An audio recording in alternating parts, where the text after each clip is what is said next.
L'anacarde est la noix préférée de l'Europe et de l'Amérique.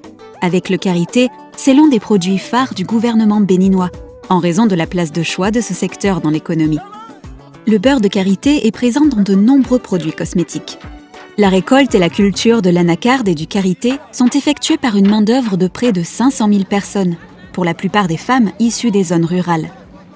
Ces deux noix sont des produits de première qualité en Europe et dans le monde entier. Mais les personnes qui les cultivent et les récoltent assument souvent les plus grands risques dans la chaîne de valeur. Et les cas d'abus et de violation des droits sont légion. C'est un secteur qui reste à organiser, un secteur où le travail décent n'est pas là.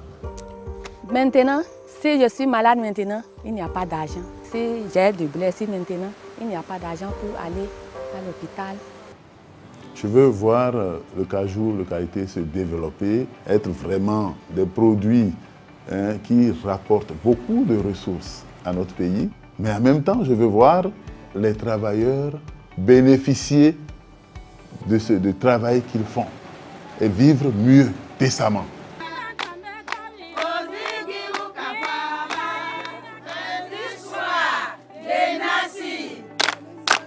L'Alliance pour l'engagement citoyen est une collaboration entre les Pays-Bas et des organisations de la société civile, y compris CNV International. Le programme de l'Alliance pour l'engagement citoyen au Bénin cherche à créer un environnement propice à l'augmentation des revenus des travailleurs de la filière anacarde et karité, tout en rendant ces secteurs plus compétitifs. L'un des partenaires du CEA est la COSI, la Confédération des organisations syndicales indépendantes du Bénin.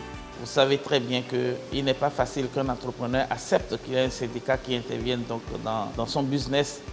Mais ici, on parvient à avoir une collaboration très ouverte et très franche. Au départ, on avait un peu peur. C'était assez nouveau pour nous parce que jamais on a vu une institution syndicale s'intéresser au développement des activités d'une entreprise. Donc c'est un travail de longue haleine pour pouvoir parce que là il s'agit de la transformation des mentalités et c'est ça qui était plus important dans l'approche que la COSI apportait à Fludor.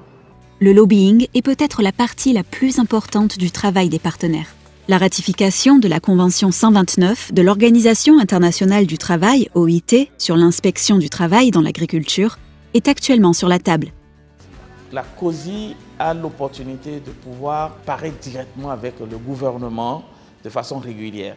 Et à cette occasion, COSI n'hésite pas à porter donc les problèmes, les défis donc du monde agricole. Le gouvernement donc du Bénin, à travers donc le Parlement, est prêt à ratifier donc cette convention, ce qui est une avancée énorme. Donc nous sommes en train d'aller vers un nouveau type de syndicalisme. Ce syndicalisme qui accompagne le développement des industries. Donc c'est un syndicalisme qui utilise plus les stratégies de lobbying et de plaidoyer, les types de négociations, les techniques de négociation qui sont beaucoup plus adaptées au monde syndicaliste que nous avons aujourd'hui. Si les acteurs de la filière anacarde et karité ne prennent pas leurs responsabilités, les travailleurs sont laissés au milieu. Cela n'est pas nécessaire. Les industries peuvent être durables et rentables tout en travaillant à un salaire décent et à des conditions équitables pour toutes les parties concernées. Travailler ensemble est la réussite. Je veux des travailleurs qui produisent de la richesse pour le pays, beaucoup de richesse pour le pays, mais en même temps qui bénéficient aussi de cette richesse et qui voient leurs conditions de vie s'améliorer. C'est vraiment mon objectif, c'est mon ambition pour ces secteurs.